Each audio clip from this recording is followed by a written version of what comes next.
Price the lord. ശേബാരാജ്ഞി നിനവേക്കാരോടൊത്ത് ഈ തലമുറയെ ന്യായം വിധിക്കും എന്ന് മത്തായി സുവിശേഷം 12-ാം അധ്യായം 42-ാം വാക്യത്തിൽ പറഞ്ഞതിൻ്റെ അർത്ഥം എന്താണ്?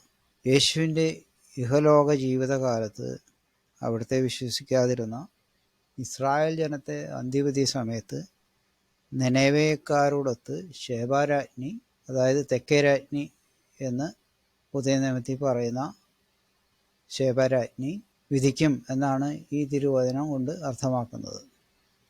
ഇതിലിപ്പോൾ നിനവേക്കാരോടൊത്തെന്ന് പറയുമ്പോൾ നിനവേ എന്ന് പറയുന്നത് ഇറാഖിലെ മൊസൂൾ എന്ന് പറഞ്ഞ സ്ഥലമാണ്.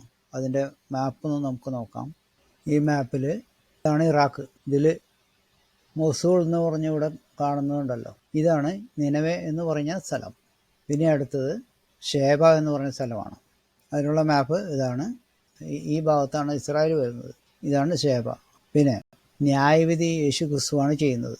എങ്കിലും ആ വിധിക്ക് ശേഷം നരകത്തിൽ പോകുന്നവരായ അവിശ്വാസികളെ നിന്ദിക്കാനും അവർക്ക് കിട്ടിയിരിക്കുന്ന ഈ വിധി ന്യായമാണെന്ന് പറയുവാനുമുള്ള ഒരു അവസരവും ദൈവമക്കൾക്ക് കൊടുക്കും എന്നാണ് ഈ വചനം അർത്ഥമാക്കുന്നത്. ഇതുപോലെയുള്ള ഒരു കാര്യമാണ് മലാക്കി 1-3 വരെയുള്ള വചനങ്ങളിൽ പറഞ്ഞിരിക്കുന്നത്. ഒന്ന് വായിക്കാം. ചൂള പോലെ കത്തുന്ന ഒരു ദിവസം വരും. അപ്പോൾ അഹങ്കാരികളൊക്കെയും സകല ദുഷ്പ്രവർത്തിക്കാരും താളടിയാകും. വരുവാനുള്ള ആ ദിവസം വേരും കൊമ്പും ശേഷിപ്പിക്കാതെ അവരെ ദഹിപ്പിച്ചു കളയുമെന്ന് സൈന്യങ്ങളെ യഹോവ അരുളി ചെയ്യുന്നു. എൻ്റെ നാമത്തെ ഭയപ്പെടുന്ന നിങ്ങൾക്കോ നീതി സൂര്യൻ തൻ്റെ ചിറകിൻ കീഴിൽ രോഗോപശാന്തിയോടുകൂടെ ഉദിക്കും.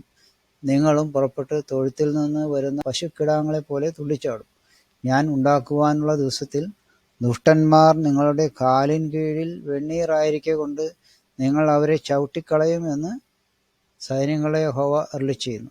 ഈ 3-ാമത്തെ വാക്യമാണ് ഇതിൽ വളരെ പ്രധാനപ്പെട്ട വാക്യം എന്ന് പറയുന്നത്. അവരെ ചവിട്ടിക്കളയെന്ന് പറയുന്നത് ദുഷ്ടന്മാരെ.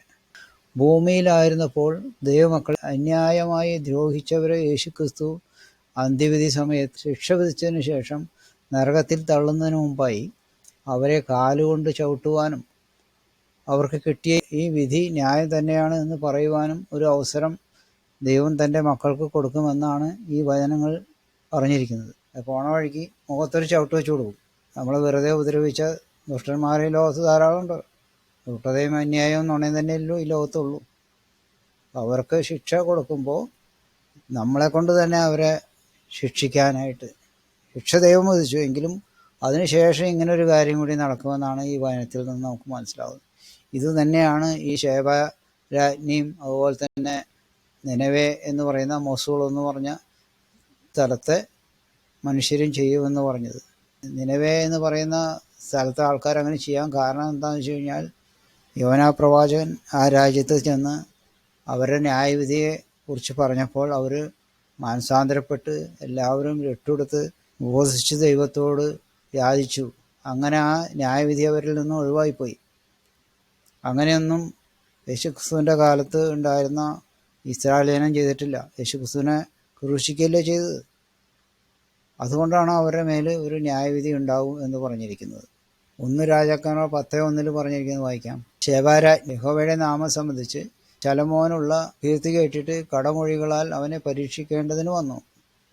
അതിന് അടുത്ത വാക്യം എന്ന് എഴുതിയിരിക്കുന്നത് മത്തായി 12:42 തെക്കേ രാജ്ഞി, അതായത് ഈ ശേബാരാജ്ഞിയായി പറഞ്ഞത്, ന്യായവിധിയിൽ ഈ തലമുറയോടൊന്നിച്ച് ഉയർത്തെഴുന്നേറ്റ് അതിനെ കുറ്റം വിധിക്കും. അവൾ ശലോമോന്റെ ജ്ഞാനം കേൾപ്പാൻ ഭൂമിയുടെ അറുതികളിൽ നിന്ന് വന്നുവല്ലോ. ഇവിടെ ഇതാ ശലോമോനിലും വലിയവൻ. ഇതിൻ്റെ അർത്ഥം എന്താണ്? ഇതാ ശലോമോനും വലിയവൻ എന്ന് പറഞ്ഞത് യേശുക്രിസ്തുവിനെ പറ്റി തന്നെയാണ് യേശുക്രിസ്തു പറഞ്ഞത്. അന്ത്യന്യായവിധിയിലാണ് ഈ സംഗതിയൊക്കെ എല്ലാം നടക്കുന്നത്. ശലോമോനോളം ജ്ഞാനമുള്ളവർ ആരും ഭൂമിയിൽ ഇനി ഉണ്ടാവില്ല എന്നാണ് പറഞ്ഞിരിക്കുന്നത്. അത്രയധികം ജ്ഞാനിയായിട്ടുള്ളൊരു മനുഷ്യനായിരുന്നു ശലോമോൻ. അവസാനം ഒരു പാപിയായി തീർന്നൊരു മനുഷ്യനാണ്. സ്വർഗത്തിന് ശലോമോന് അവകാശം ഉണ്ടാവില്ല. ഈ ലോകത്തെ എല്ലാവിധ അനുഗ്രഹങ്ങളും ഒരു മനുഷ്യനും കിട്ടാത്ത രീതിയിൽ അവൻ അനുഭവിച്ചതാണ്. 700 ഭാര്യമാരും 300 വെപ്പാട്ടികളും ഉണ്ടായിരുന്നു എന്നാണ് 1 രാജാക്കന്മാർ 11-ാം അധ്യായം 3-ാം വാക്യത്തിൽ പറഞ്ഞിരിക്കുന്നത്. ശരിക്കും പറഞ്ഞാൽ മുസ്ലിങ്ങളുടെ മുഹമ്മദിനെ തോൽപ്പിച്ചു കളയുന്ന ഒരു സ്വഭാവം ഉണ്ടായിരുന്നു എന്നാണ് പറഞ്ഞത്. പക്ഷേ മുഹമ്മദിൻ്റെ മാതിരി മറ്റുള്ളവരുടെ ഭർത്താക്കന്മാരെ വെട്ടിക്കൊന്നും അതുപോലെ തന്നെ വീട്ടിലുള്ള എല്ലാവരെയും കൊന്ന് അവരെ പിടിച്ചെടുക്കുകയല്ലേ ചെയ്യണേ.